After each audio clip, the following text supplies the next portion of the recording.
told the weather outside is not that cold. And if you take my hand, I'll walk with you to Georgia. What's going on, everyone? Country with Celine here, and this week is CCMA week in Edmonton, so we're all gearing up for that. It's going to be an exciting time, and joining me today before the awards is Devin Cooper. 'Cause if we leave it to chance, hope that this ain't the end. Pray the stars in the sky will align here again. Hell, they might not show up, you might be hard to forget, and I'm left with a once in a lifetime regret. So I won't say goodbye, I won't let go of your hand. Hell, it wouldn't be right trusting fate with our plans, so let's not leave it to chance. Yeah. Devin, how are you doing today? I'm fantastic. How are you, Celine? I'm doing well, thanks for asking. Now, before we get into some exciting news that just happened last week, let's talk about the summer. How was it so far? It has been absolutely slammed. It's been so good. Been literally across the country playing from Cavendish, PEI, all the way out to Kelowna. And I think this year we're going to go a little bit farther, get out to the island at the end of the year. And all over the place, everywhere in between, Calgary Stampede, lots of shows. It was an absolute blast. Okay, if you had to pick one, I'm going to put you on the spot. What was your favorite to play at? Favorite to play at?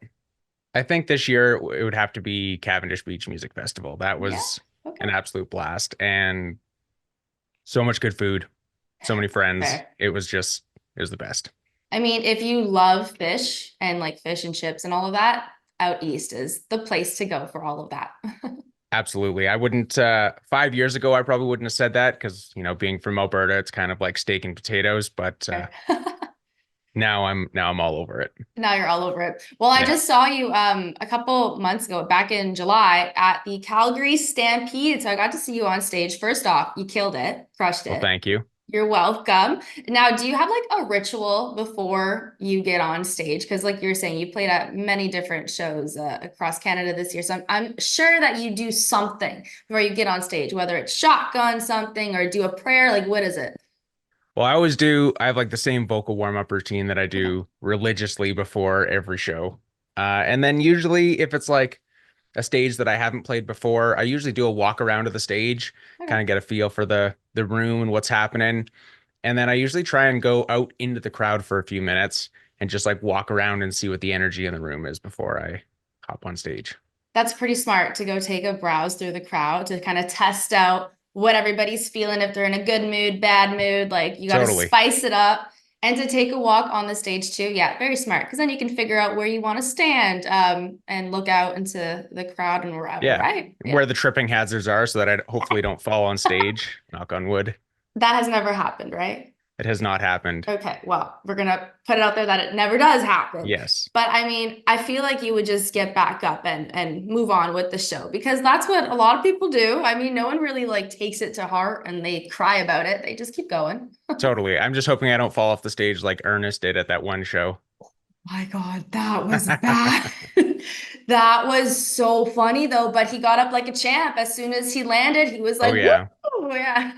And he was the first to share it on social media too, which was also fun to see. I mean, you got to make fun of yourself. Honestly, if you can't laugh at yourself, then you're doing life wrong. You're really 100%, doing life wrong. 100%. Now, exciting news. Let's take it back. So last Friday, you released your double album, Good Things Deluxe Edition. Now, you released this album back in 2022, but now you spiced it up a little bit. So you have 11 produced songs and 11 acoustic tracks. So what inspired you to make this decision, revisit the album and add more? Well, as I finished Good Things the first time in 2022 and released it, and I began writing songs for what was supposed to be my sophomore record, I was kind of looking at the context and the theme of everything that I was writing and realized that these were all still the Good Things story, and it was all still part of kind of that same chapter. And I thought it'd be doing a massive disservice if I didn't keep that all together and kind of keep that chapter as one. So I wanted to finish telling that story, finish that chapter, and put all those songs and stories together to really complete the Good Things era I suppose. We're in the eras thing. Everyone's calling things eras, so it's my good things era. I love that. Yeah, shout out to Taylor Swift for that one. She put Yeah, her stamp on the eras. But I love it. Yeah, when a chapter is not closed and you need to fully close it, you put everything into it and then seal the deal. It's done and you move on. And then that's when you can open up a new chapter and start up some new songs. But totally. a song on there though that I just want to just touch on. So What You Don't Know, the 2 a.m. version. So I took a listen to obviously the first one and the second one, completely different vibe. Yeah, But I feel like that song there really did need that stripped down version to make you want to cry and be sad. And like just on a day like today, I'm in BC right now and it is disgusting outside. It is raining. It is really crappy. But that's a day that you want to listen to sad songs. And that totally. song right now is the perfect vibe for this. Well, thanks. Yeah, it was cool because I feel like the fully produced version feels like a weekend fling or like a fresh relationship that you're getting over. It's just like Yeah. a few months old kind of thing. Mm-hmm. And then when we stripped it down, did the piano version, it's like this Yes. like 10-year heartbreak that's now coming to an end. So it's cool how Yeah. just changing the dynamic of the music can really impact how the song comes across. It really does. Now, would you say that you love more of the stripped down version of songs, or do you love the more like produced version of songs? I feel like it just does depend on the type of song, but if you could only pick one, like which Oh avenue would you go man. down? Oh, I know. I'm so sorry. I kind of screwed you on this question here. I think that's so tough. I would probably pick the fully produced because I Okay. love playing electric guitar. Fair. But I think the acoustic versions make me fall in love with songs more. The Yeah. fully produced versions are sometimes more fun to play, but I think that getting to like strip it right down and kind of reproduce the song how it was written and what the feeling in the room was is a really special thing. It makes the songs a lot more emotional Absolutely. when you get to perform them. But also, we do love a well-produced song. We love jumping around and dancing and Yeah, having a good old time. And I know you do like the retro type of vibe. So this is on a vinyl. Your album is on a it vinyl. is. So how surreal was that when you got to see it for the first time? It's pretty wild getting, I mean, growing up, I listened to a ton of records. I had a Yeah. record player at home, was always buying records at the um, like new and used store in my town of Innisfail. And to open up the box and like see my music on an actual record and then to put it on the turntable and it's just it's a wild surreal feeling. And yeah, I'm still a little speechless. It's just cool. No, I know. That's all you can say. It's just surreal and it's freaking cool. Have Yeah. you given one out to your whole family yet? I made them buy one, but Okay. Fair yeah, enough. my whole family's all got copies now. I love And it. my mom was actually here this morning helping me package up the rest of all the pre-orders and she came into Calgary, had to do some stuff and so helped me get everything ready and package everything else up this morning. So Oh, they're a big help. we love moms. Moms are They're the the best. best. They're They're the the best. best. Now you actually signed too all the copies. So I just need to know, how's your hand doing? Like, was this all in the span of like 2 hours, or did you kind of like do a couple this day, a couple the next day? Like, I give you No, guys credit for that. it was all in one stint, like a 3 or 4 hour stint. That's wild. They're all, yeah, hand numbered. So they're all at a 300, every single one. So the first 50 pre-orders also come with a poster inside that's signed as well. So all of those are all signed and numbered too. Nice. Oh, so your hand must be feeling it today. Yeah, lots of practice. Signature looks great these days. Honestly, I mean, you would get a lot of practice out of that. And now, okay, so the CCMAs are this week in Edmonton. You're heading up there on Wednesday, so that's super exciting. Now, where are you performing up there? I'm actually not playing anywhere this weekend. I'm just going Oh, to be wow. hanging out, running around, catching up with friends, and supporting lots of other friends' shows. I'm looking forward to going to the CCMA Songwriter Showcase. Ben Chase is playing in it.